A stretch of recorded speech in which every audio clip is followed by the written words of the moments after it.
before we go ahead with the naturalization, let me tell you a quick story that ties in both the naturalization and the military and my own family. In my father's family, there were 5 boys and 2 girls. All 5 boys during World War II went overseas at the same time and served in different parts of the service. And my grandmother, who could speak very little English, swore to the Almighty that if they all came back, she would not eat meat on Tuesdays and Fridays for the rest of her life. Well, they did all come back, fortunately, and she kept that word until the day she died. Now, she was not a U.S. citizen, but through an act of Congress, she became one.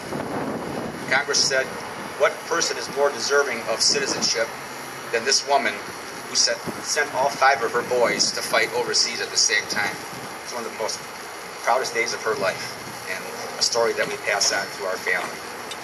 Now, having said that, I think it's time that we get on to the naturalization, and we have our soon-to-be citizens here, and I would please ask all of them to rise at this time.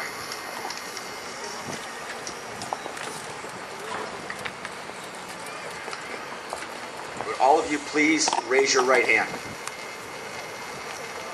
You and each of you hereby declare on oath that you absolutely and entirely renounce and abjure all allegiance and fidelity to any foreign prince, potentate, state, or sovereignty, of whom or which you have heretofore been a subject or citizen, that you will support and defend the Constitution and laws of the United States against all enemies, foreign and domestic, that you will bear true faith and allegiance to the same, that you will bear arms on behalf of the United States when required by the law, that you will perform non-combatant service in the armed forces of the United States when required by the law, that you will perform work of national importance under civilian direction when required by the law, and that you take this obligation freely, without any mental reservation or purpose of evasion.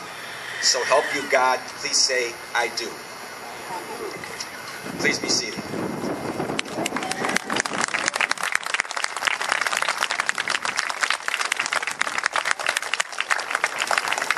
Well, congratulations. Ladies and gentlemen, I am honored to be the first person to speak to you as citizens of the United States.